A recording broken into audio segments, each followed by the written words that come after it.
Good morning to you all. Today, mainly our focus is on just as I have also mentioned about the soils. Soil is a mother for the plant also. That's likewise. Today, first session is on soil.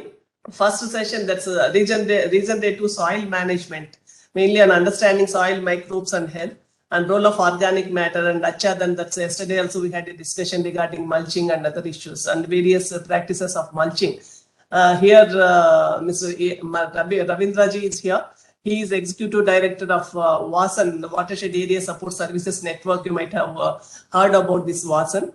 And they are doing so much of work on rainfed agriculture. And mainly they are focusing on ecological security in rainfed areas and particularly on poor communities they are focusing. And they have different initiatives. Mainly their initiative is one among the, they formed this revitalization of rainfed agriculture network. And WASSAN was initiated in that. They are the instrumental for formation of this RRA network across the country, and also National Coalition of Natural Farming. That's the NCNF. You might have heard in different states also they are working on that. And this NCNF also the different civil society organizations or researchers or even those who are working on natural farming, and all these are all involved in this NCNF, and they are also partners with different states. Different states mainly on rainfed agriculture and natural farming. For example, Andhra Pradesh Community Natural Farming, that's APCNF, also they are involved, and Odisha Millet Mission, Odisha Rainfed Agriculture Mission, and inclusion of millets in ICDS and other activities, and in Telangana. And even they have done so much of work on Jivita Devda Hasa in its watershed activities and watershed plus activities in particularly under the MGNREG also they have done, and backyard poultry and different activities, even livestock management. See, even different states they are working nearly. In this NCNF is working in almost 23 states they are working, and these are all different. So much of initiatives they have done in this rainfed agriculture and also natural farming, and particularly that natural farming in-depth work. That's a field also they implemented, and they have documented so much activities. Even starts from what even our guests also mentioning that soil to marketing, everywhere they are involving, and they documented and uploaded even in their websites also. That's wassan.org and RRA network website and NCNF website also they are uploading. So many films also they developed on natural farming. And today we requested Mr. Ravindra to handle a session on soil, particularly regenerative of soil management. This is the most important component for the natural farming and also agriculture. Soil is the most important component, and how we can regenerate our soils. And Mr. Ravindra is going to handle that session today. And actually, Ravindra is very busy, and he is in Vizag, and with other team, international team visited that place, and he's along with that team, he is there. But we requested to handle this, to give some input on regenerative soils. Thank you, Mr. Ravindra ji. Thank you. Thank you, Dr. Renika, and then Dr. Balasubramani. Very kind words from you. We are basically practitioners and trying to work with farmers in promoting natural farming in various ways, particularly in rainfed agriculture. What I try to do in this 1 hour is to give a perspective on natural farming. So there are multiple perspectives on natural farming, and this is a perspective that we developed, we learned over time in AP Community Natural Farming Program, and several of the programs of RRA network and all that, and lots of consultations with scientific institutions across the world and our own farmers and all that. So I see many learned members are there, many scientists are there, people working on agriculture from the agriculture sciences background are there.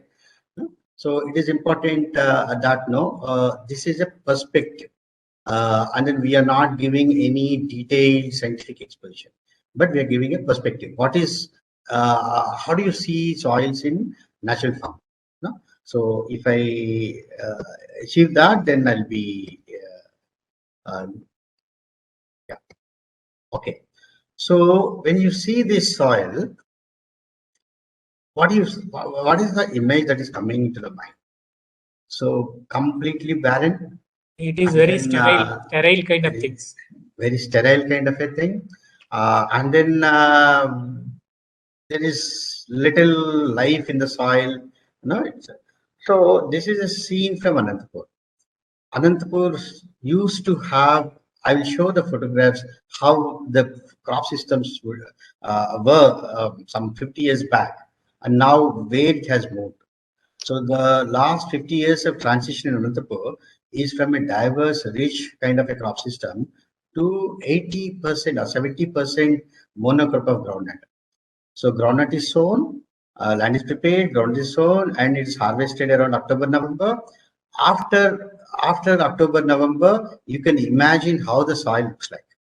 The soil is exposed to temperatures of about 45 degrees centigrade, and this is 8 lakh hectares of land. You can imagine 8 lakh hectares of land being completely changed to a diverse crop systems to such a kind of a land system that is like this. How far we can live out of this land? How far this land be productive? This is the primary question that is before us. It is not about whether you have to add compost, whether you have to do green manure or this and that, but how do you actually protect life in the soil, regenerate the soils? You know, there are technical issues, there are economic issues, there are political issues also. So we need to understand these things clearly, and then we need to develop a perspective. And if you just raise crops in such a kind of soil, a monocrop with fertilizers, and probably because the crop is not healthy, then you have to use a lot of pesticides. And then no, that kind of an agriculture, intensive monocrop chemical based agriculture, where does it take us? Whether 10 years ahead, 20 years ahead, whether there would be anything left out of the soils? Even if you add some compost, how much compost one can add into the soils? No, 8 lakh hectares. Where do you get the compost to add? This is one district, and you have these districts everywhere in India. You go to Mandla in Madhya Pradesh, you go to Palamu in Jharkhand, you go to Mahbubnagar in Telangana, you go to Rajasthan. The situation is no big different. Okay, the huge chunks of land which has moved towards a single crop fertilizer based cultivation, which is a death knell of the soils. So essentially, soils are dying. No? So, and we are just watching it and saying that no, there's no livestock, you cannot invest, it's not viable, and all that. But day by day, soils are dying. So what? What if the soils are dead? No, if the soil, the live soil and dead soil, the difference is dead soil is a dirt. Like if you go on the road, then there'll be a lot of dirt, and that is not soil. We don't call it soil. We call it dirt. No, but living soil is something different. No, so what are these difference? When do you call a soil live? When you call it dead? Right? There's a huge difference. And then what is this life in the soils? And then how does it matter if there is no life in the soil?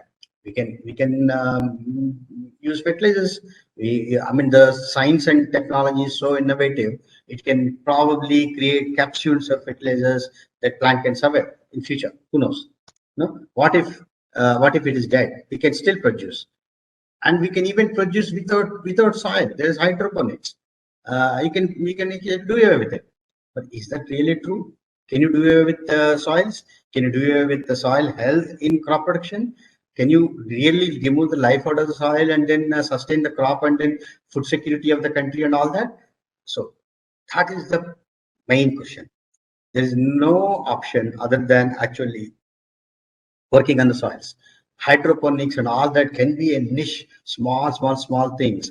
Even chemical intensive fertilizers without organic matter in the soil. Organic matter has, you all know, a decline from 1 point something to 0.2, 0.05, various things.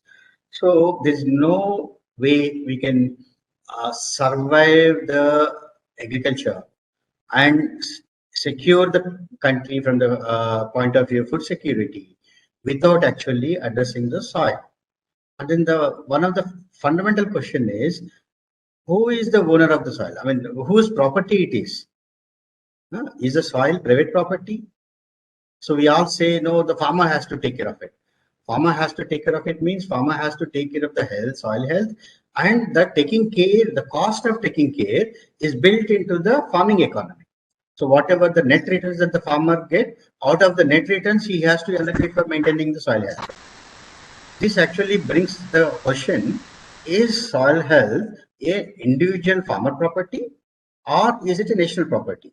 No? So this is a fundamental question that Dr. Abhijit Sen has raised, earlier planning commission member also raised. So the difference is, if I'm a farmer now, I own a land, tomorrow I may sell it to somebody else. Day after tomorrow, somebody else may take it. But the essential quality of that soil, the life of the soil, is not a private property, it's a national property. So the entire nation's food economy is dependent on the health of the soil.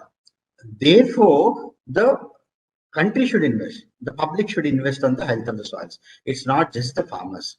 No.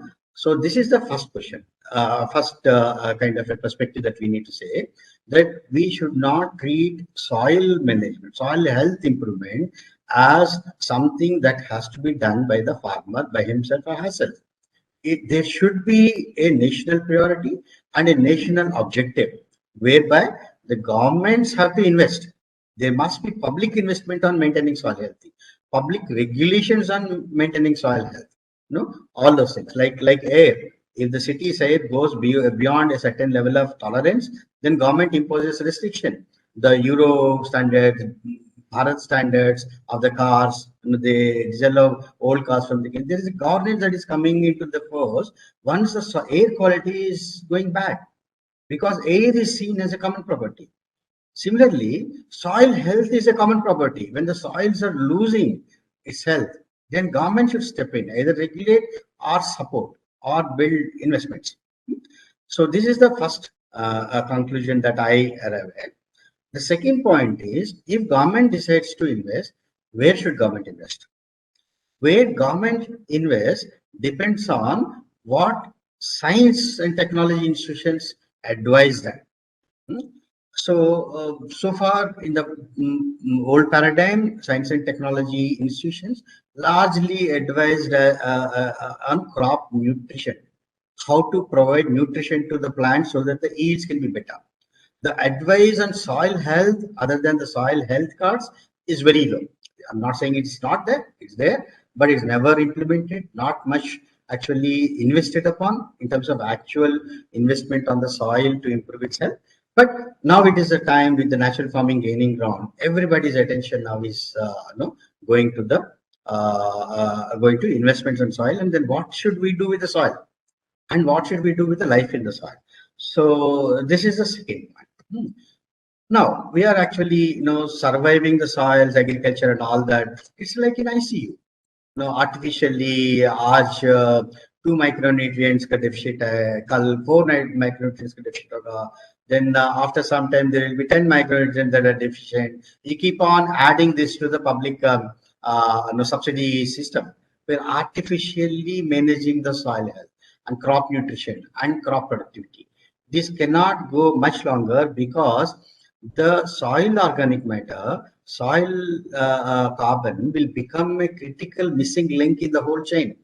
If soil organic matter is not there, the efficiency of added nutrients also will be low. You'll be wondering, if you look at the successive 5-year plans, the efficiency of fertilizer use has come down to 1/3. Imagine 1 lakh crores of fertilizer subsidy used to produce X. Now it is producing X by 3. The same 1 lakh crores of 30,000 crores of fertilizer usage is lost. The productivity of that is lost because the soil health has deteriorated. So it's all the more important, even if you think on the chemical side, to invest on soil health, soil organic matter. Okay. So now let us see how we move forward. So the question then is how to bring back life in the soils. I don't think anybody will dispute key organic matter tetra, and then life is going away. But the essential debate is on how and whether it is possible. So can you, if it is possible, put some keywords in your chat box? What is that you need to do to bring life back into the soil? Now the one is a organic matter. How to improve is one is through organic matter, through good microbes, increase soil organic content, and add cover on the soil 365 days. Keep soil covered, adding organic matter, increasing microbial activity in the soil, then enriching soil biomass, and copy and adopt the nature. Use organic manure, increase the organic carbon. So we are on the same page. So the question is how, why, and feasibility. And the second question is, how many of you think we can improve the soil with the existing livestock? Without greatly increasing the livestock, you can increase the life in the soil. Do you think some yes or no? Is it possible? Some already no. Some mentioned yes. Yes, it's possible. It's possible. Okay, very good. Sir, So let us move on. Yeah. Cultivation of green manure crops and incorporation, we can substitute for animal product. Very good. So I'm very happy to see that now the conventional mindset of without actually, this is the question this is the dialogue that was attributed to Dr. Norman Borlaug. When Norman Borlaug, somebody questioned Norman Borlaug about organic matter, then he calculated and shown it's impossible to have so much of done because there are no so many animals.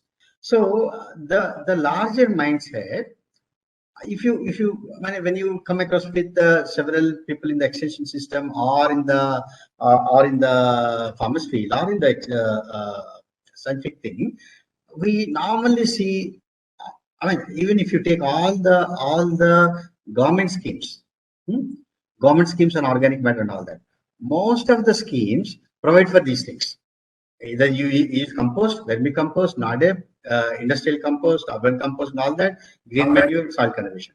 These are the solutions that so far has dominated the discussion on the soils. You look at any recommendations of even ICR and all that, and package of practices and all that.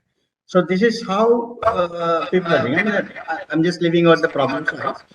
Problem soils will have a different thing, but can you really look at this thing and see two issues? One is, if this is a map of a village in Madhya Pradesh, in Patla district.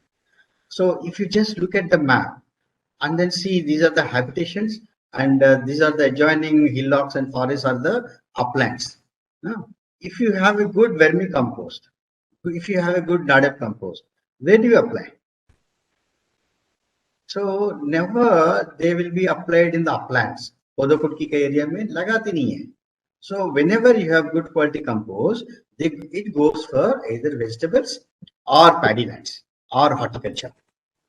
So where is the degradation happening? Degradation is happening in the uplands, in the marginal lands. In a large scale, degradation is happening in the large number of uplands and marginal lands. इसमें कोई डालते नहीं है ज़्यादा, because the productivity of those lands are low, the rate of returns on those lands are low, so farmers are not actually investing on that. Whatever our composting and all that, which makes the compost costlier because there's more labor involved.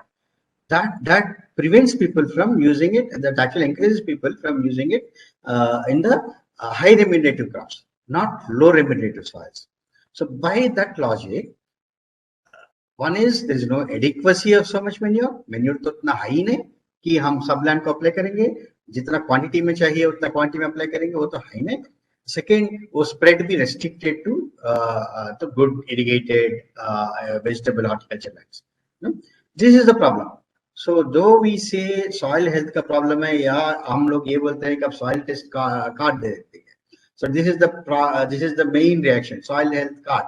Soil health card hasn't actually resulted in farmers applying more organic matter, more organic manure, or changing their crop patterns. it did not result into it. It may at the most help farmers to reduce the fertilizer quantity according to the nutritional status of the soil. The soil health card is not the solution for improving soil health. It may be a tool, but it will not help.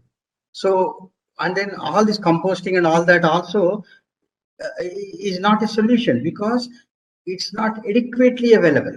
Second, the spread is very limited. Therefore, what you do? Therefore, you want to improve the soil health, what you do? So, this is again the standard perspective कि जब भी natural farming के बारे में बात करते हैं लोग बोलते हैं मैंने livestock नहीं है and some of the natural farming programs actually started distributing livestock. That is another this thing. But livestock agriculture में क्यों चला गया? Because people do not find it useful. In the tribal areas, they still keep livestock because they are dependent on the dung, on the gobar. But in the mainstream agriculture, livestock is moving out because they're no longer dependent on the dash power. Milk economy has replaced in a considerable. So, yeah. Now, why we should look at the soil health? This is a typical soil profile. You all know this is some kind of a forested soil. So you see the different colors of the soil from the top. So the first maybe 1 to 2 feet is one color, and then the later slightly degrading soils, and then the rock soils. I mean the bottom soils, bottom rocks. So you see this gradation. So imagine this is a rain-fed area. There is no irrigation available. How the trees are sustaining? Trees need moisture for the entire life, entire year. It's not this thing. Even if you grow crops, it needs moisture for the entire crop season. But your total rainy days are 35. And then whatever moisture, rain that goes infiltrates and goes below this root zone is not available for the roots.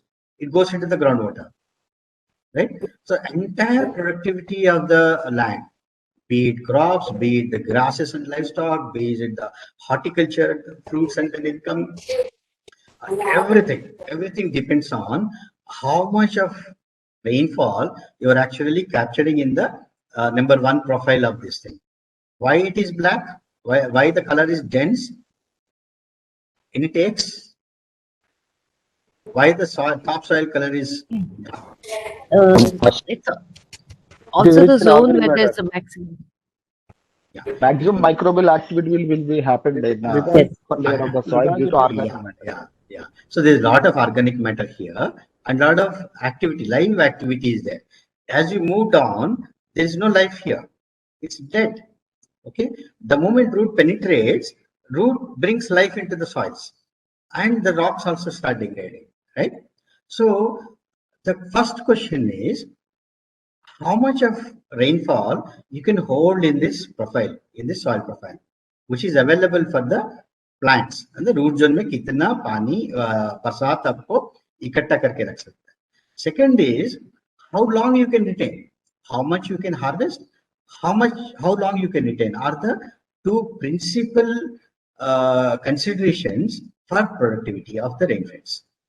Okay, if you have irrigation, you can supplement. But if you don't have irrigation, entire forest and entire thing have to survive on the rainfall that is falling in this soil for 35-40 days at the most. On the higher side, उसको तुरंत इस profile में कैसे इकट्ठा करके रखेंगे और कितना दिन तक रख सकता है ना, उसी का ऊपर पूरा productivity, food security, more than 50% of the country is rain fed.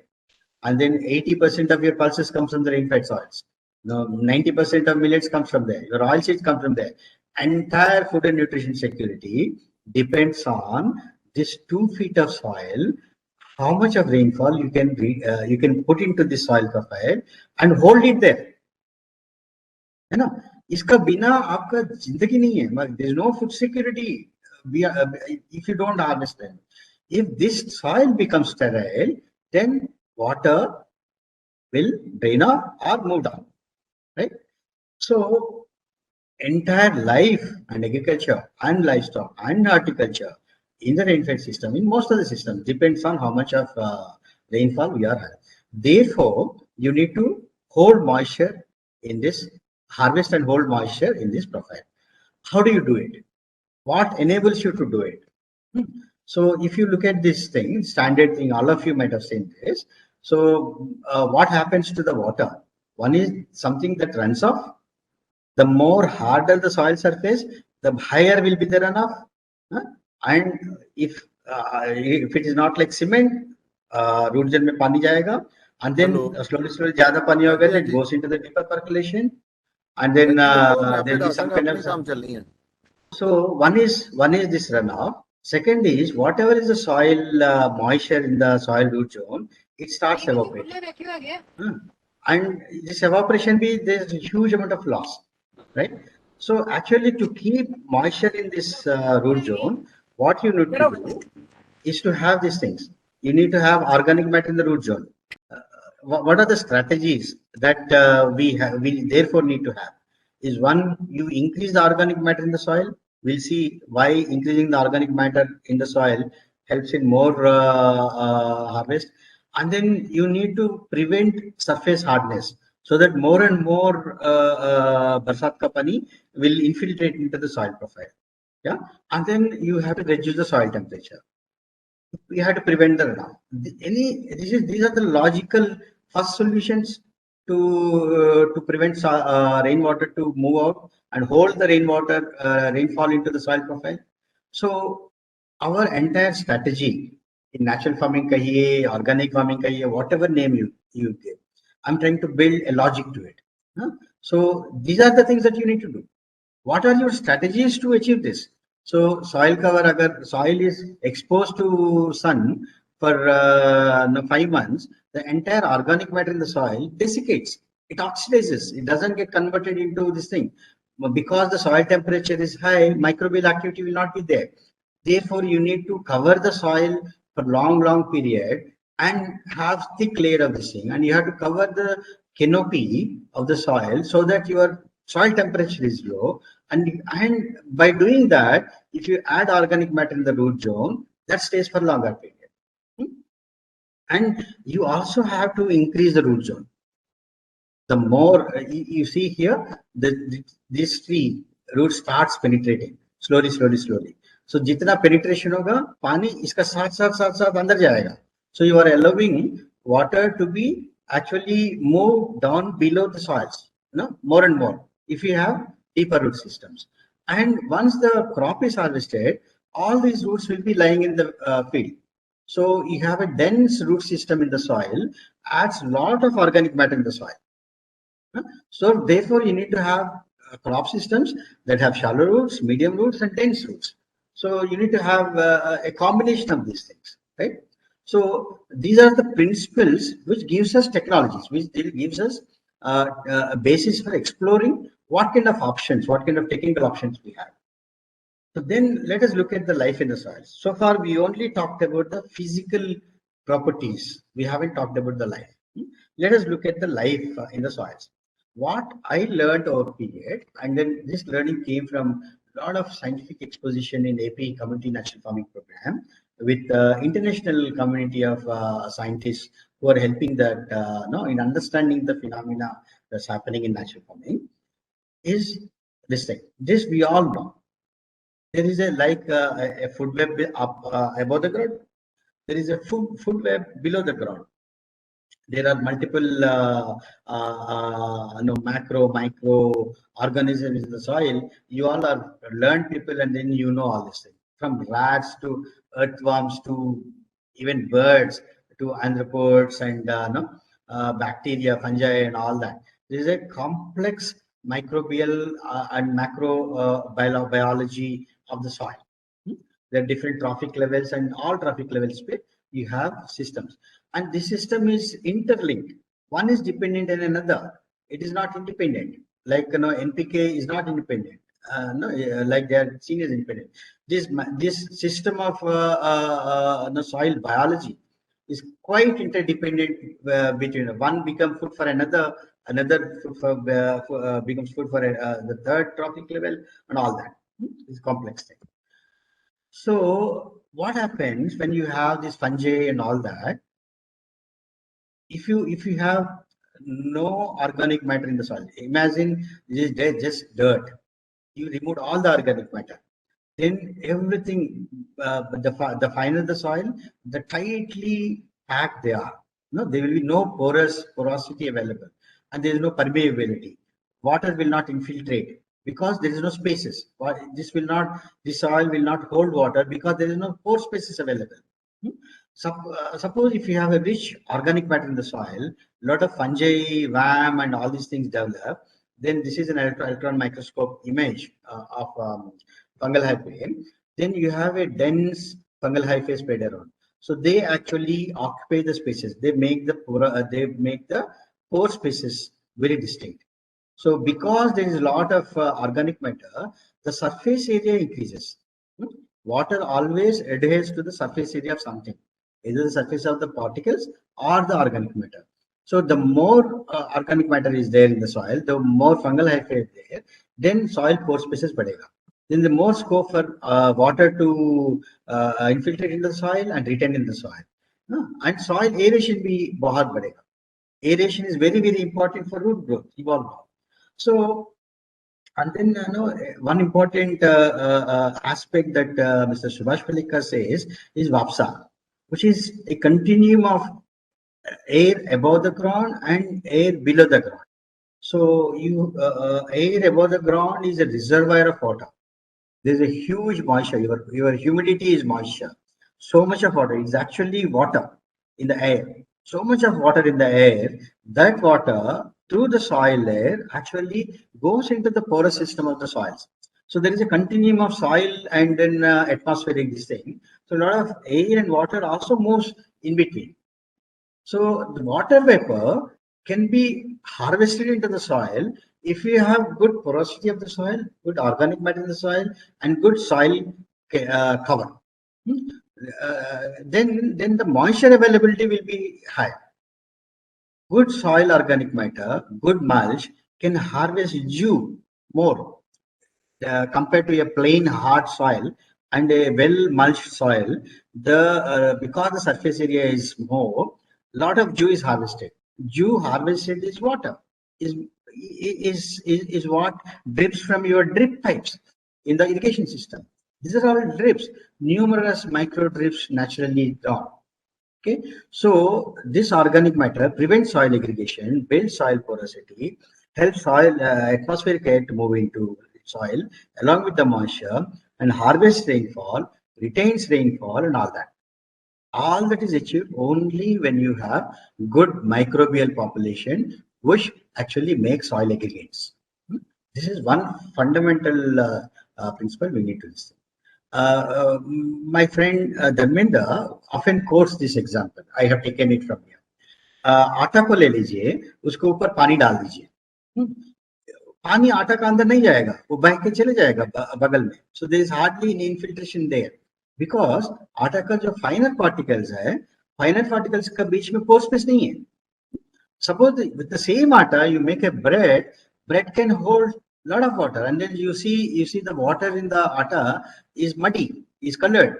But if you pour water on the bread, because it is tightly packed, and then its aggregates are very stable, and then there are a lot of pore spaces, it absorbs water. Whatever goes out of that bread slice will be pure water. It will not be muddy. It will not take away soil. The same example can be used in your extension system. Practically, you can actually demonstrate and explain about this thing, the need for organic matter. Another simple experiment, again borrowing from my colleague Dharmendra, is that you put a good aggregated soil on a wire mesh, and then three types of soil, the bad soils and all that. If the soil just goes apart and then sediments, there is no aggregation here. Soil is just the physical particles, which again disperse when there is no binding agent.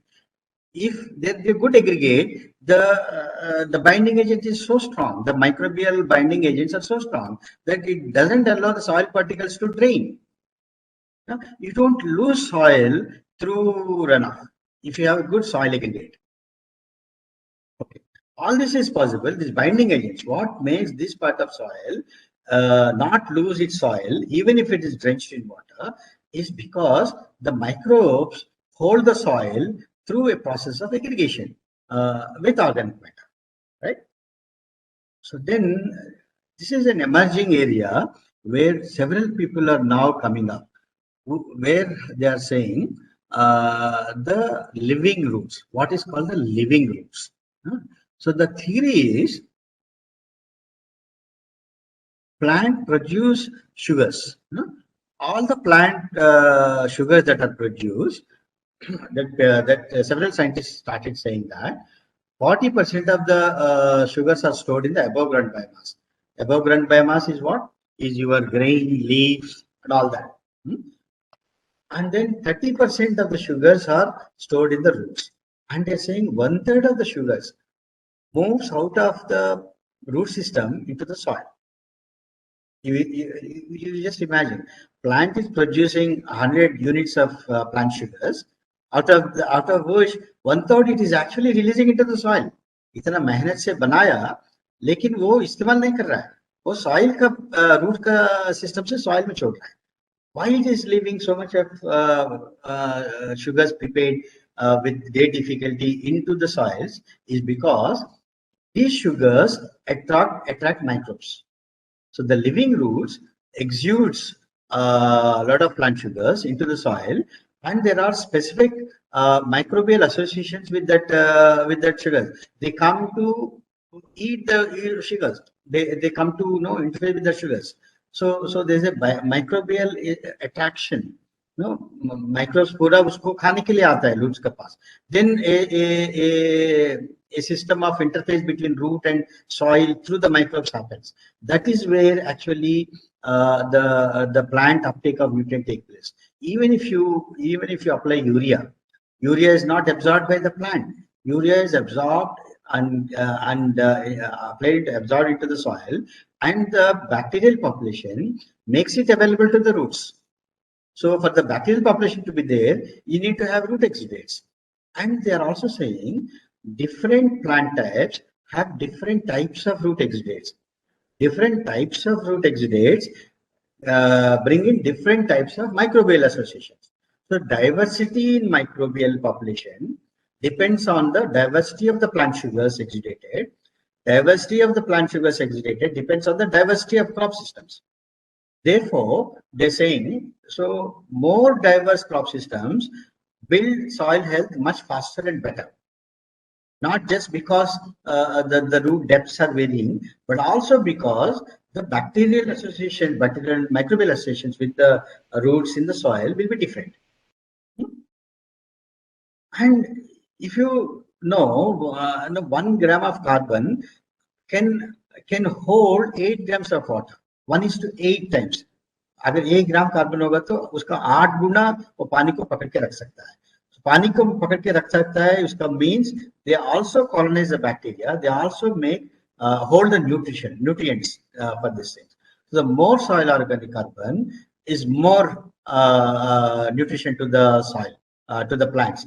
And mycorrhiza builds the soil structure. And then porous soils have about 60% of the air. So it is very, very important to have living roots in the soil. It's not just you add compost for the plant growth, but after the plant is harvested also. If you have roots, living roots in the soil, which transfers the plant sugars into the soil, that process keeps the soil alive. If soil is exposed, if the soil is exposed on the top to the sun, all this will be dead because the temperatures will be higher. The temperatures are higher, microbial population will not sustain. And then this is another thing, the number of species. If the number of species is higher, people are saying the plant biomass volume will also, for square meter, is also very high. And different depths of root systems, different types of microbial associations. So diversity, many people are recommending different plant groups. कम से कम 8 से 10 plant types को ये खेत में लगाइए, then आपका soil health अच्छा हो. So it's not just intercropping one crop in another crop. It is moving towards polycrops. Moving towards polycrops will actually minimize your risks and also helps good soil cover and also help good microbial association and also have lot of root biomass at varying depths left in the soil. Okay, that's why people saying polycrop. So now I'll sum up the whole thing. You have the requirement. What the time? Okay. So increase oil, soil, organic matter. Soil must be like a sponge. उसमें पैर रखेगा तो पैर नीचे जाना है, ऊपर आना है. So ये biomass in situ generate करना है. So शुरुआत में कोई land member said that no natural farming doesn't want anything from outside. We are taking it to a religious level, but you must understand the logic of it. People are not saying don't apply compost. People are saying you cannot produce that much compost required for the entire land mass. Therefore, the focus needs to be on in situ generation of the biomass. Also, if you only depend on the compost, then the phenomena of living roots and leaving root biomass into the soil. So root biomass into the soil in a polycrop system would be 100 times more than what the compost that you can add. Compost इतना मेहनत से बनाते हैं आप, इतना costly है करना, labor time पे, सब चीज पे, transportation, labor will kill you in terms of the cost. But if you produce the same amount of biomass in situ through polycrops, through multi-layered crops, both above the soil and below the soil, ये free में मिल रहा है आप. You don't need to do any composting. It gets naturally composted. Since it is there in the soil, the natural biological processes gets activated while composting. Composted material is actually all that material is consumed by the bacteria. But here material is available for the bacterial biomass to consume.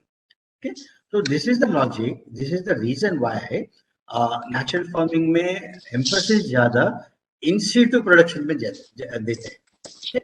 In situ production is more important in natural farming. Second, you need to reduce evaporation. You need to reduce hardening of the soil surface. You need to have soil cover, mulch, surface not exposed to direct sunlight. So you must have a crop cover. You must have crop systems that occupy for not just 4-5 months, but 120 days का crop system में soil को आप improve कर ही नहीं सकता है tropics में, because after the 120 days, rest of the days in 365 days will be exposed to the sun. You cannot improve anything. So you must first look at how you actually increase the crop cover till say at least January, February, March, if not April, May. What kind of crop systems give you that kind of a cover? In rainfed situation also I'm saying, I can show you examples of how to do it also. Then soil temperature को घटाना है. क्यों घटाना है? अगर soil temperature बढ़ गया तो organic matter dissipate हो जाएगा, soil microbial process नहीं होगा. So you need to have a 365 days soil mulch. The dead organic matter out of this thing should cover the soil. Then enhance biology in the soils. So one option is the living roots at multiple depths. Second option that natural farming people advocate, what Mr. Subhash Palekar has standardized as Bijamrutam, Jivamrutam, both in solid and liquid forms. These are basically stimulants. It's not the nitrogen content in the Jivamrutam that actually affecting. That's not the idea. You're not intending to supply nitrogen through Jivamrutam because it's from cow urine. That's not the idea.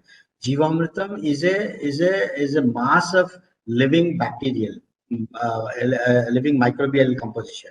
The fungal bacterial ratio people say also matter a lot.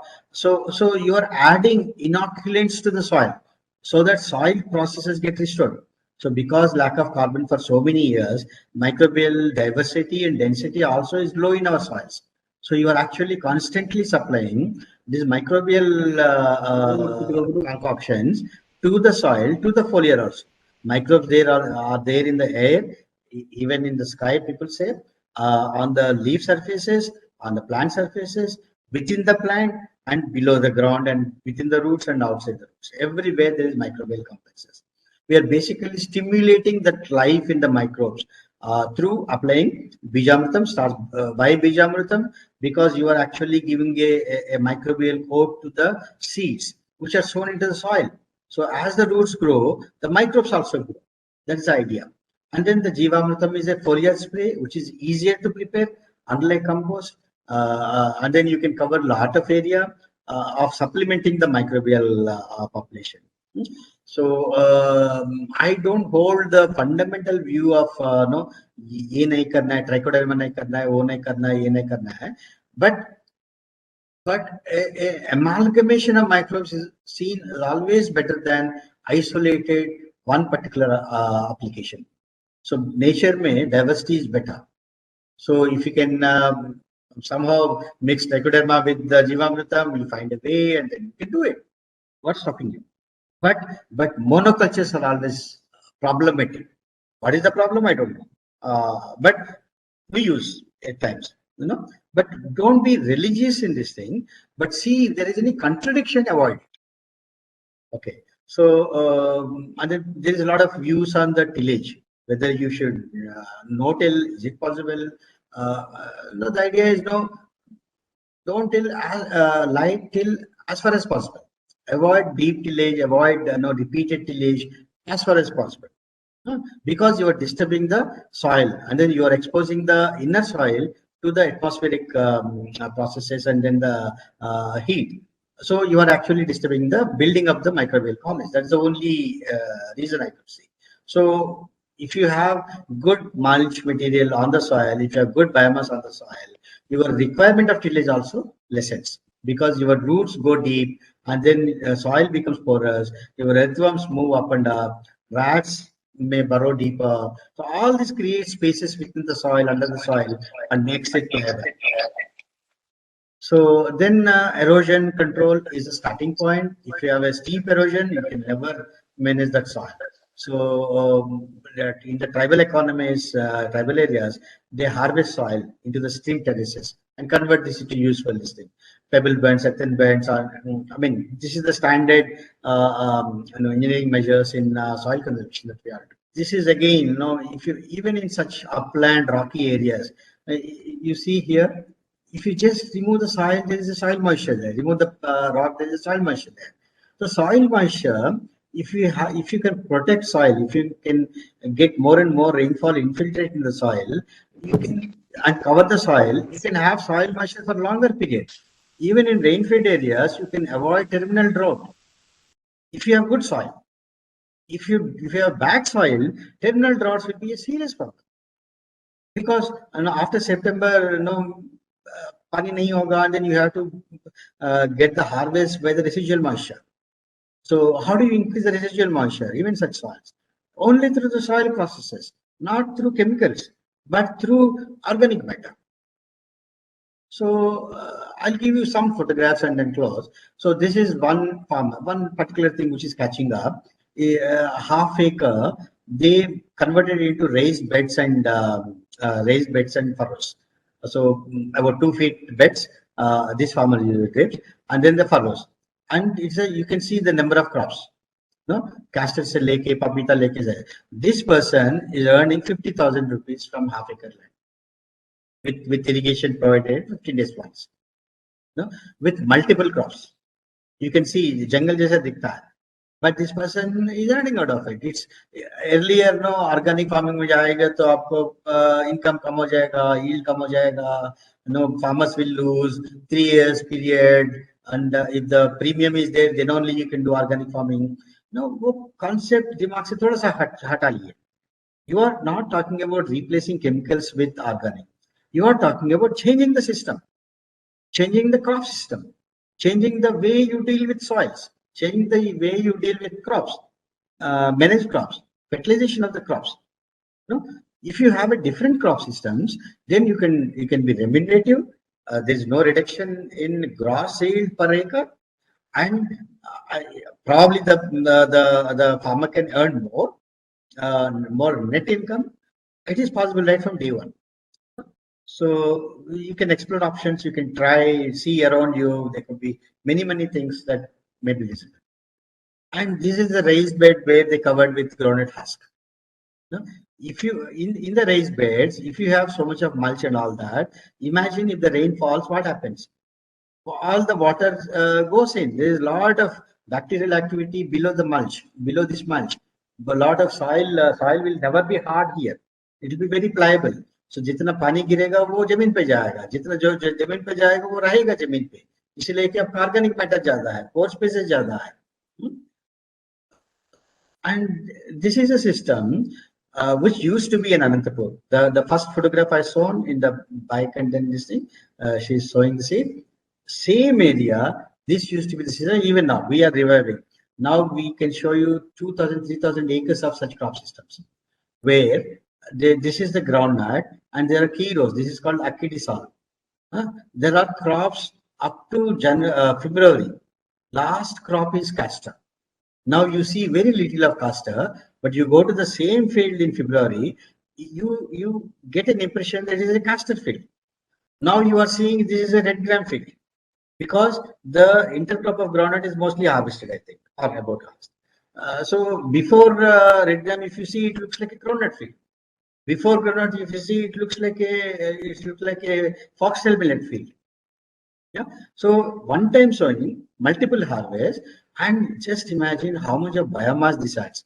और ये पत्ती पूरा झड़ के जमीन पे गिरेगा. इनका जो रेड ग्राम के जो 1 मीटर 2 feet above roots है, वो roots सब जमीन पे रहेगा. All these pulses, the field beans, which yields you in February, no, all that will be biomass on the soil and below the soil. Okay? So that kind of a crop system we need to move. And this is no way compared to the composting and all that. This is another example. People used to, there's a huge number of fallow lands in that area. Just used to be barren fallow lands. So after the national farming in the APCNA program, WASSAN facilitated this thing and evolved this methodology with the farmers. They actually looked at the farmers who are buying fodder and farmers who are having fallow lands and not having cattle. So they made an arrangement. Farmers who are having cattle, they gave Ganjivamrut and then Dravjivamrut, and then these people gave their land, and then soil is plowed, Ganjivamrut dala, and then 7 types of crops, seeds are mixed and then sown, broadcasted basically. You can see pulses, cereals, millets, and all that together. So 45-50 days में एक harvest आएगा. That harvest is fed as green manure. The second harvest is kept as dried and kept as hay. And then this village used to buy 17 lakhs worth of fodder every year. Now they have moved to fodder surplus. Very simple intervention. All the fallow lands are brought into fodder cultivation with multi-species fodder in natural. Because it is multi-species, it is rich in nutrition also. Okay. Then the Jivamrutam and all that, you open YouTube, you get 100,000 videos on Jivamrutam and all that. No point we spending time on this thing. This is Ghana Jivamrutam. They mix several things and then prepare these things and then they're applied. Again, you have numerous videos in YouTube. The question is, people say, "Itna kaise hoga? Volume kahan hai hamara?" So what we tried is that, so these the square ones are the cattle sheds. So they have Deshi cattle there. We actually connected all the cattle sheds through a pipeline. This blue green is a pipeline. All of that drains into a sump here. What you see, this thing here is the cattle shed paving. All the urine goes into a small tank here that is connected to the pipeline, and there are filters in between, and then only the liquid will go into the sump. We call it a Dravajivamrutam unit.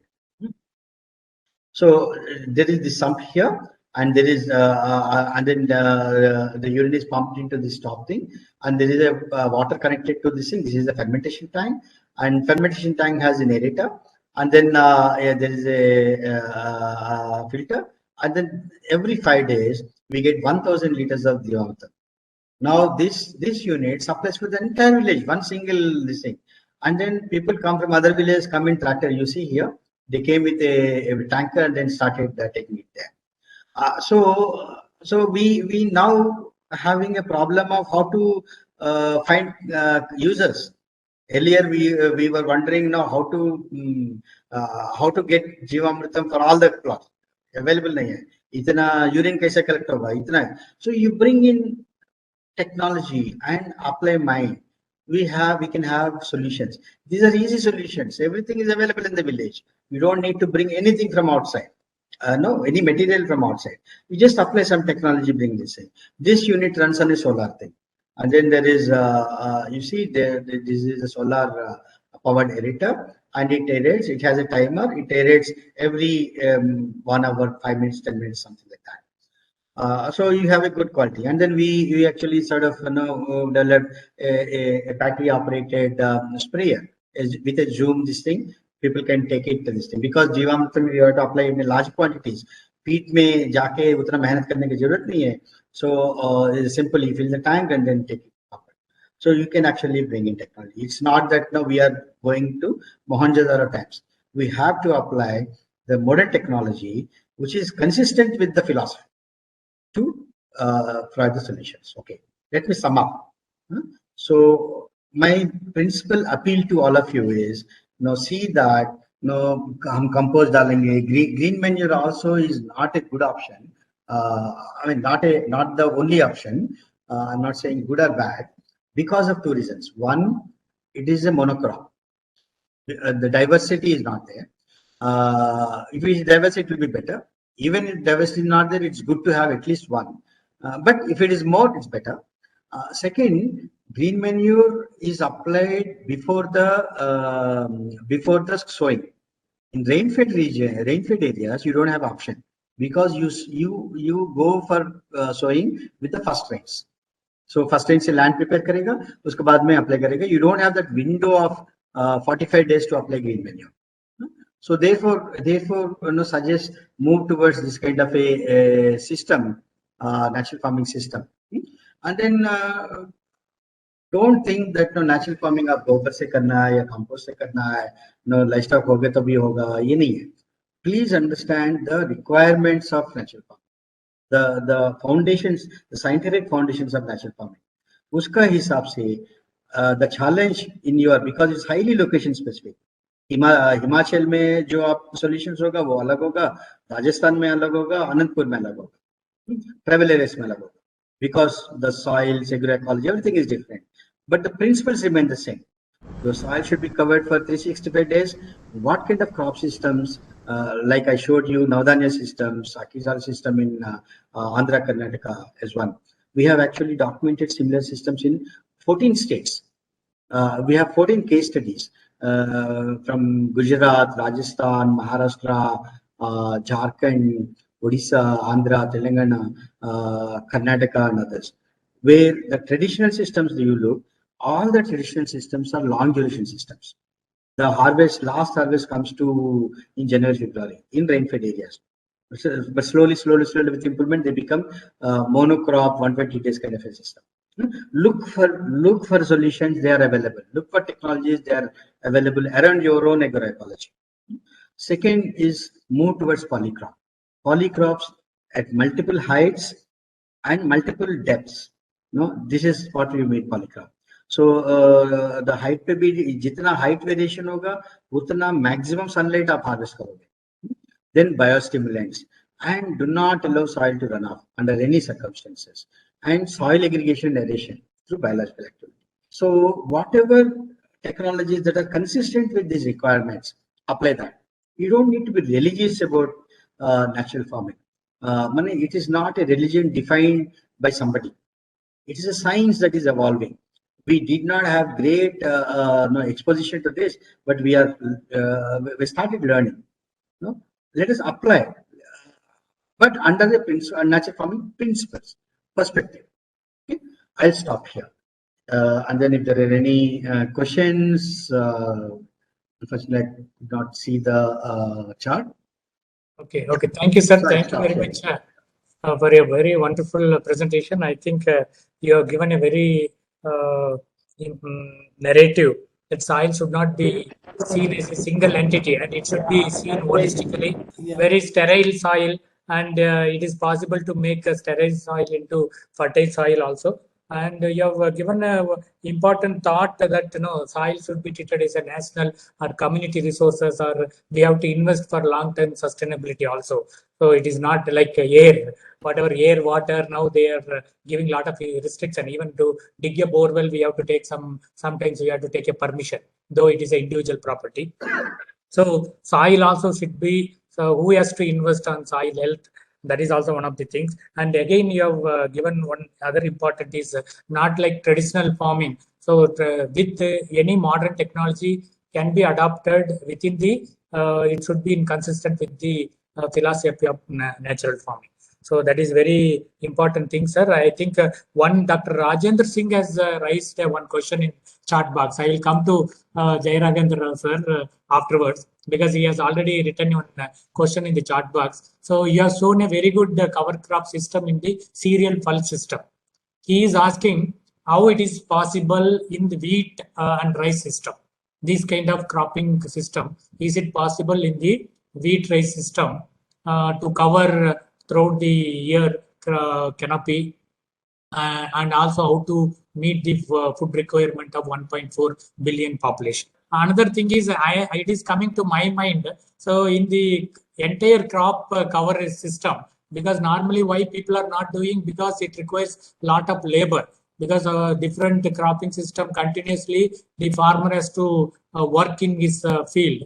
But nowadays nobody wanted to do continuously. So suppose if they are going for a single monocropping system like maize, in an entire cropping system they will work only 8 to 10 days.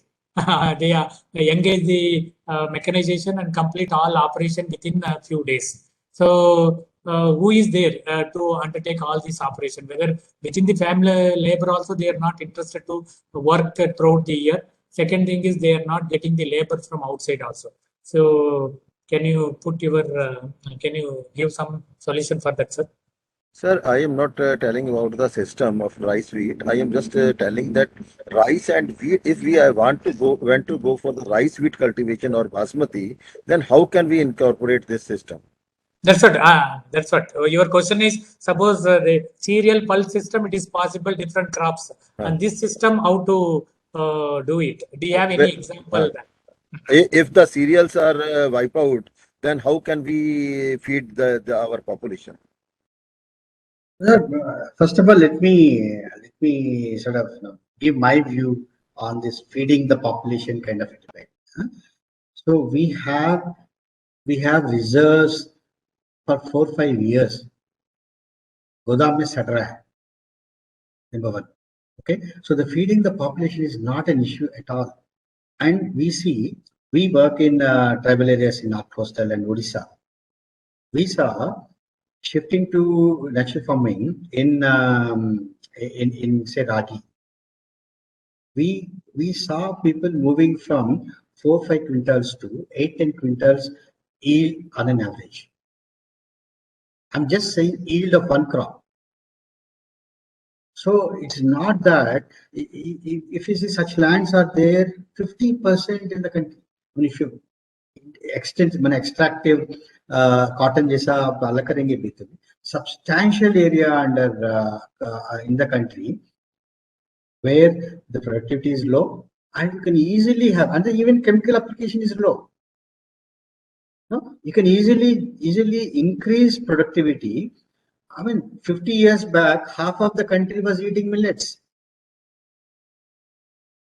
What happened to all that thing? So you moved all the dry lands out of your food production and then made your food production entirely dependent on irrigation and fertilizers, and now say we have no option. Option is there. Millets are good. Everybody is saying 50% will come from dry lands. So there's no issue of food security. This is only a projected threat. There are numerous studies on this. I can share this thing also. Even Planning Commission report says, look at that 11th and 12th Planning Commission report. some of the food production, this thing. Dr. Ramesh Sen's own paper on this. Okay. To then 2050 तक हमारा food production का कोई problem नहीं है. First, what I am saying is, let us remove that from the discussion. Then question is whether you move from rice to diversified system or not. I don't know. So depends on which part of rice you are talking about. So if I am talking about rice in the upland rice in Mandla district, you can easily shift from there to other crops because that is acutely having the terminal drought spell. 90 days rice in upland rice in Mandla is not sustainable. You can easily replace that and multiply and increase the net income of the farmers. But if you talk about Punjab rice, that's a different story. I don't know. So not that we have so many options already available, not that we know everything. We don't know. I would rather look forward to your own experiences 1 year hence on the question that you raised. Now, how to diversify the right wheat system is a big question. If you can experiment and come with answers, it will be great. This is an evolving science. We all need to contribute to the evolution. So in Kerala, recently in the 14-15 case studies that we documented, one system takes place in the rice plots. They go for this pigeon pea, and at some point pigeon pea canopy is so much that it covers larger area because the rice plots are small, and pigeon pea canopy doesn't grow till the rice is harvested, and then there's a lot of leaf litter, and it's all on bunds. One option they could come up with, and in Vijayanagaram also I saw people doing it. Traditionally, in some areas this is there. I don't know. You please explore, and you are much better positioned because you have the science background. Now you are looking at natural farming. Yeah, that is my suggestion. Second is, there are also contextual questions. Where is the labor? And I would also say, where is the labor for normal farming? क्या पंजाब में labor problem नहीं है क्या? Number one. Number two, we have this perception that natural farming increases labor. This was there in SRA debate also. But we had done systemic studies on labor absorption in SRA. SRA reduces the labor. 10 महिला एक दिन में 1 एकड़ करेगा transplantation. The same thing will be done by 3 or 4 women in half a day. It reduces by half. We brought in bullock labor into natural farming for weeding. That actually reduced the whole women labor by less than half. So contextually, we have to see there is no one suggestion, one answer for the multiple geographies. Contextually, this is a challenge for the scientific community, for the engineers. How do you come up with equipment, with tools, with machines that can be operated in a complex system, in a diverse crop systems? Our pura machinery is now only designed for monocrops and single flush. Single flush and monocrops are disastrous for agriculture, for the ecology. But your entire engineering is oriented towards that. Can the engineers take it as a challenge to design machinery equipment for diverse crop system? If you have 8 to 10 crops in a field, how do you harvest? How do you do intercrop? I think these are the challenges for the scientific system to come up with. Now, I'll stop. I can go on like this. So Thank you, sir. I think Dr. Jai Ravindra also actually kindly go. So, at the very outset, Dr. Ravindra was a brilliant, excellent. I should really congratulate you. I'm Dr. Jai Ravindra from IIHR, Indian Institute of Horticulture Research. So I was in NAM for 20 years and in rice also. See now, a straight question. See now, from the green revolution type of agriculture system to the post-liberalized small pockets of natural farming coming, the concept is fine. But now as an extension agency, I have a problem that do I shift from this wheat belt and rice belt? See, for example, from Nellore to Kharagpur, you go, there's all the rice belt. It even crosses your Kharagpur and Orissa and all that. See, now you have large chunks of rice belt, and that's also the rice bowl of India and so on.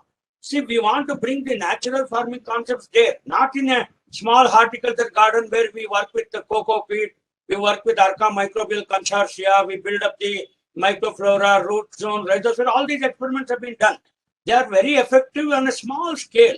But now, as a government of India or as a natural farming, as an extension scientist, I want to shift the entire wheat belt and rice belt, very important two belts, into the natural farming belt. This is where the upscaling of the natural farming technology vis-a-vis the concepts what you have brilliantly told, and building the organic matter vis-a-vis that rhetoric has to come in the public domain. So what is your answer for this? The concept is absolutely brilliant.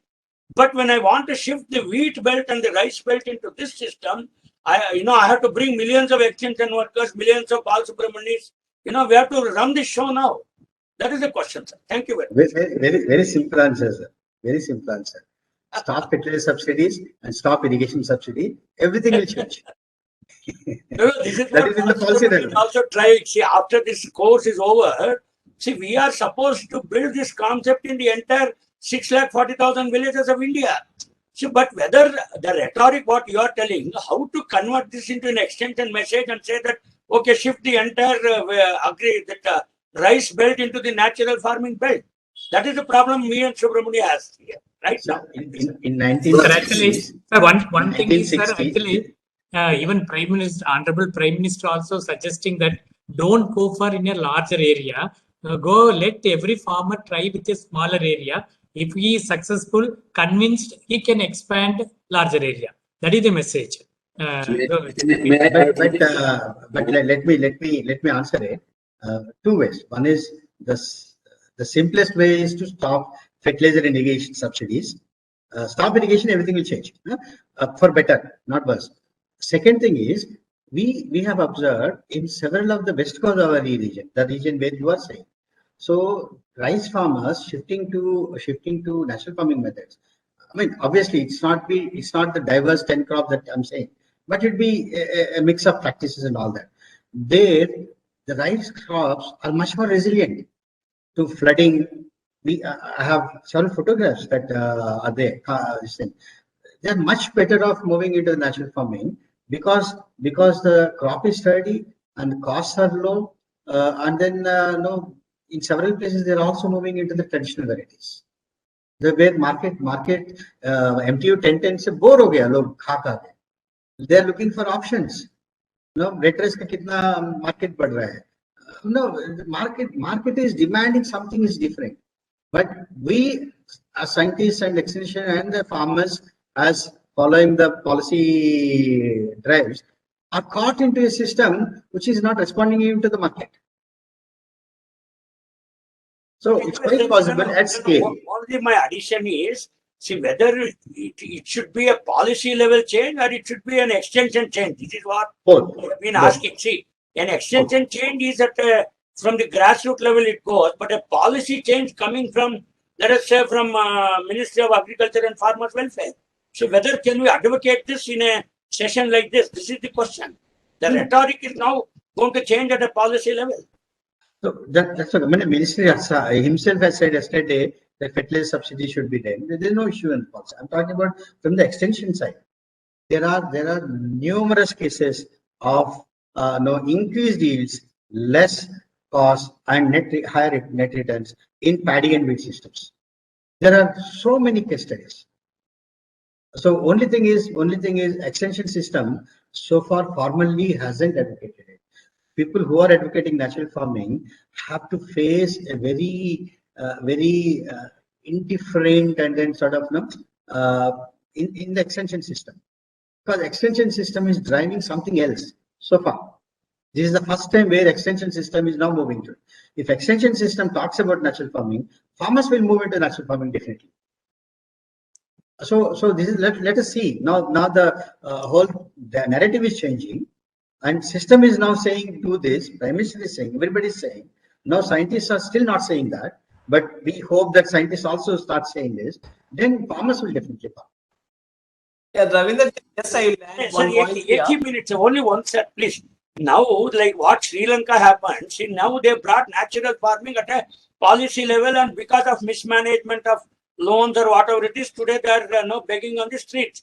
See, tomorrow our ministry is afraid to give a policy direction. Thanks to the ministry, at least they made this natural farming program. We will train all the Gram Pradhans. But now, the policy advocacy should come later. The extension advocacy should come first. So that after experimenting about 2-3 years, then when we get enough data, Yes. then we can say the policy, okay, you bring that narrative from the ministry. Yes. We are working with on record data of 4,000 farmers in the North Coastal Andhra Pradesh and in the dryland areas of Andhra, with 400 and 500 mm rainfall. In both cases, I haven't seen. We don't have cases where net income has reduced. We are studying a case. We are studying a research study on this pilot study in 5 states. One is the Andhra Pradesh, and just last week only our team visited in Andhra Pradesh, Krishna district.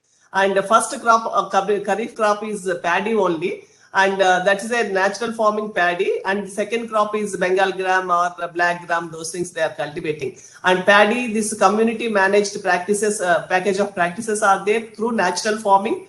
And that study is going to shortly, it's going to submit to ministry. And it's going on, what Dr. Ravindra mentioned, it's going on in very well in some of the places. And those learnings, and anyway, we are going to document those studies, and those learnings can be used in other states also, particularly on paddy. Sir, one important thing is we have already touched the 303 million tons of food grain production now. After there is some stability now. Okay, as you said, it's a rosy picture for the say maybe about 3 to 5 years. But by 2030, it is estimated we require 350 million tons of food grains. That is basically food grains for India means it's rice and wheat as a staple food. Now, my question is, sir, is why are we suddenly jumping to natural farming instead of completing or finishing our organic farming concept?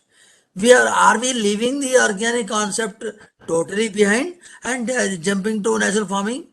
And because organic farming also is equally good, where there is with or without certification, there is a very good scope for increasing the staple food cereals. But whereas in natural farming, it is basically a ID crop approach. Yes, sir. If we see in delta areas, it's a large stretches of paddy only. So it is a challenge now to have a different type of models of farming in such areas. Yeah. And a farming system approach is one approach which is which is being advocated by there is a separate directorate for that in Gorakhpur. Now, what should they advocate in such areas? My biggest question is what happens to our food security if we are leaving organic farming totally behind and jumping to natural farming? So let us first have organic farming concepts in place and then convince ourselves, and then slowly automatically those farmers will try for natural farming. नमस्कार, मैं सबसे पहले doctor Ravindra को congratulate करती हूँ. Excellent talk. Now मेरा submission है कि whenever we talk of natural farming, we need to change our mindset. Particularly when we talk of food. Food doesn't mean only cereals and pulses. If I see my plate of food, then it should match with the plot. Plate and plot. They should match with each other. So it will means cereal and pulses. हमारा बहुत बड़ा misconception है कि food grain means serial and pulses. हमें अपना mindset change करना पड़ेगा. अगर हमें नेचुरल फार्मिंग, वास्तव में हमें नेचुरल फार्मिंग की तरफ जाना है, we need to bring the forest food concept in picture. Forest food, और डॉक्टर रविंद्र ने बहुत सुंदर तरीके से डाइवर्सिटी का इंपॉर्टेंस बताया, below the ground and above the ground. So we need to change our mindset to change from chemical or integrated or organic to natural farming. And the second question is, we need to introduce a natural farming means, my predecessor was saying that organic and natural, we need to have a low cost farming, because farmer son is not interested in farming because of the high cost. So natural brings cost lower, because we do everything in situ. So in situ and forest food and plate at par with the plot. So these were my submission. If we really want to have natural farming, then we need to change our mindset for food. Cereals and pulses are not food. It is the low quality food, in fact. If we want to have high quality food, then natural farming is definitely a boon. One more question, important question somebody asked is, so in conventional farming, we are suggesting the farmers to go for deep plowing for exposing the pupa and also insect. But in natural farming, we are suggesting not to go for mechanization, not to plow, deep plowing, moldboard plowing. So is it contradictory to each other like that? Somebody asked. And one more question is Ajay ji. Just a short question, please. In fact, it was a very good interaction for today's dialogue. Started with soil, with which soil is very close to my heart. And wherever I go, I talk for the soil. And just like we worship or we have a high respect about mother, so do with the mother soil. So one of the points which I want to highlight before the audience is we are the whole objective of this exercise is to enhance the net revenue of the farmers. This is the first thing. Another thing is to take care of the nutritional security. And when we call it as a nutritional security, without compromising on economic empowerment, one of the points may be added to Ravindraji's dialogue is carbon sequestration, because he had included this carbon. 1 gram of carbon can hold 8 gram of water, which is true, because soil's porosity increases and void space, between the void space, water is being held. So it will add to the revenue of the farmers through carbon sequestration process if we do it scientifically. So this is one of these things. And another thing is rightly said by earlier speaker, cereals, they are having more glycemic index. And nowadays, we tend to look for alternate nutritional supports, not only cereals or pulses only, because it has to be a balanced food. So this is what my dialogue is. Thank you very much. We often face this thing कि organic farming and natural farming क्या है? Removing chemicals from the farming is the first step. It's not either or. But just stopping chemicals is not going to improve everything. Unless you work on the soil, unless you build organic matter, unless you change the crop systems, then no, long way to go. So I appeal to you, don't think organic farming, natural farming, ye kya hai, wo kya hai. Forget it. Look at removing chemicals out of agriculture is a first step towards an ecological process of building ecosystem services. Okay, your insect predator complexes will improve. Your soil complexes improve. Your crop environment interactions will improve. Everything, the ecosystem processes starts improving if you just remove the chemicals. But just removing chemicals and then doing nothing will not help. You have to do a lot more things. So it's a progression. Please see it as a progression. Don't say it as an organic camp or natural farming camp. Doesn't make any sense. Because if you look at Fukuoka's one-star revolution, Fukuoka one-star revolution is a clear thing. No, he's not saying organic farming are this thing. He's saying how you actually exploit the natural processes to the benefit of the farmer.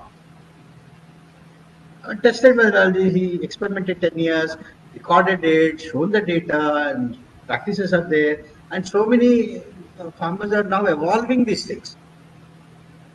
Okay, so this is the first thing. And Dr. Sunita brilliantly explained what is food. I don't need to further elaborate on it. I would only say, if you, in place of the public expenditure on 1 acre of rice, you can actually produce 10 acres of something. All food, nutritive food. Okay, so just reducing 1 acre of rice will create a food security. This is a constructed misconception. It is not tenable if you look at data, if you look at logic.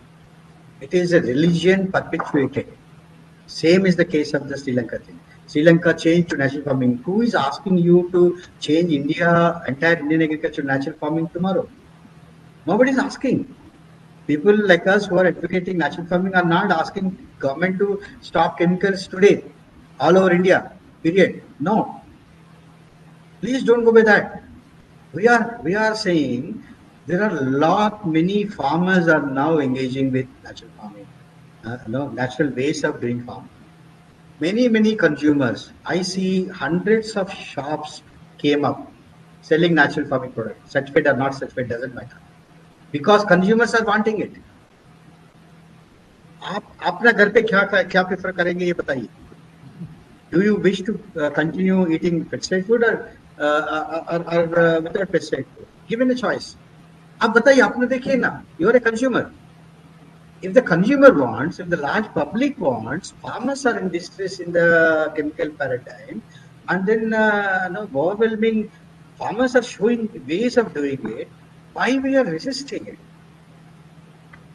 The extension system, research system, is millions of dollars of investment, public investment. This is the challenge before your laboratories, your engineering karkanas to come with solutions. Tell us how to do it rather than this doesn't work. Don't say that this doesn't work. I'll tell you, sir, when I studied extension in my first year agriculture, our professor used to say that उनका जमाना में रात में छुप के जाके farmer का field में यूरिया जाके डाल के आ जाते. Farmers were not allowing extension people to apply urea in their farms. 70s I'm talking about, 10 years after green, 70 75 I'm talking about, 10 years after green revolution. Even now, site specific nutrition कितना farmers adopt कर रहा है? Soil test card based fertilization कितना farmers adopt कर रहा है? So the adoption issue is a serious issue, either it is chemical or natural farming. We need to find ways. We need to create examples, solutions, options. And I tell you, this is highly location specific. So centralized solution doesn't work here. So पहले हमारा ये दो भूत को दिमाग से निकलने से हम आगे बढ़ेंगे. एक भूत है कि मतलब नेशनल फूड सिक्योरिटी क्या हो जाएगा, कुछ नहीं होगा. Everybody will be happy. आप डेटा देखिए, आप एनालिसिस कीजिए, आपका अराउंड देखिए, right? And it will be better reducing cereal rice cultivation. Country never use this kind of rice in their food. Rice plate is never so much of rice. I mean the food plate, like Sunita ji ne kaha tha. We have manipulated it to be rice. We have manipulated it to be wheat.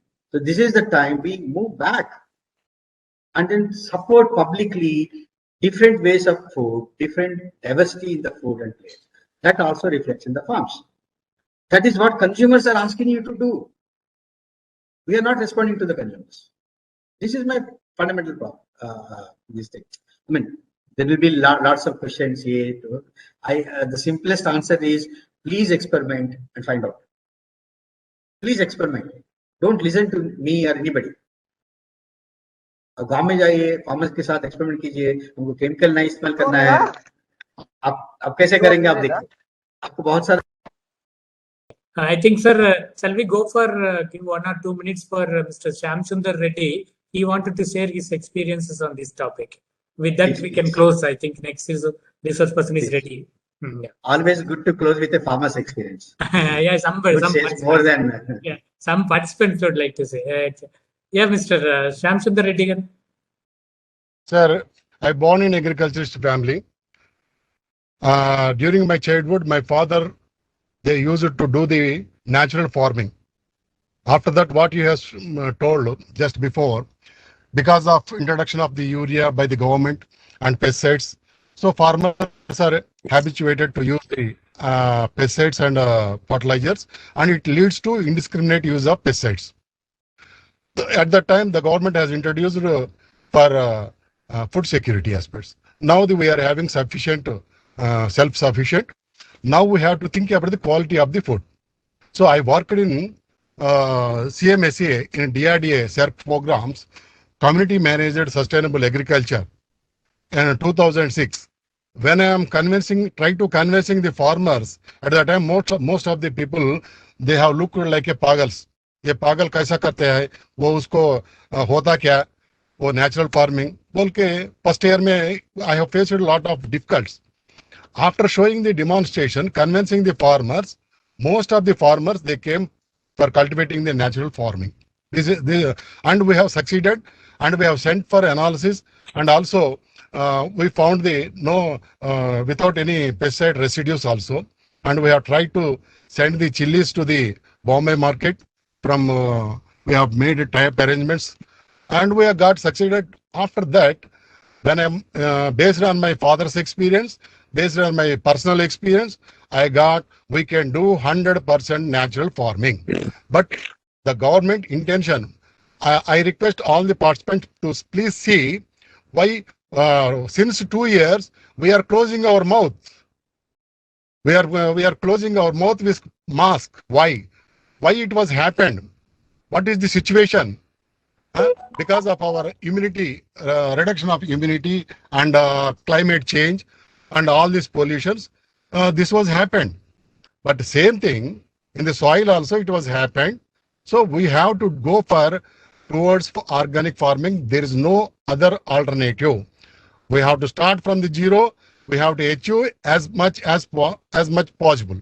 So some people have asked whether we have to use mechanization or not. That is reduce simultaneously. We can reduce the mechanization also. Initially, we have to do it, no doubt. Convincing, and we have to start from the 0 to 100%. Natural, I am having 100% confident. We can change the farmers towards natural farming with multi-crops. You see, in previously, jawar, when people will eat jawar roti, people will think that poor man ka crop hai, poor man ka food hai, bolke socha tha pehle. But what happened? Nowadays, big people are eating jawar. Why? What is the thinking? When previously they are not eaten, now they are eating. What is their conscious? Because of their health point of view. So for health point of view and for the in view of this, we have to travel towards the organic. We have to start from the 0 to 100%. Thank you very much, sir. Thank you, sir. Thank you very much for sharing your experience, sir. I thank immensely Dr. Ravindra for giving a wonderful information, and many participants, they have appreciated your talk and giving wonderful information, sharing practical experiences. Really, it was useful, sir. Whenever you are getting time, kindly join in between. Any questions, you can share your experiences also.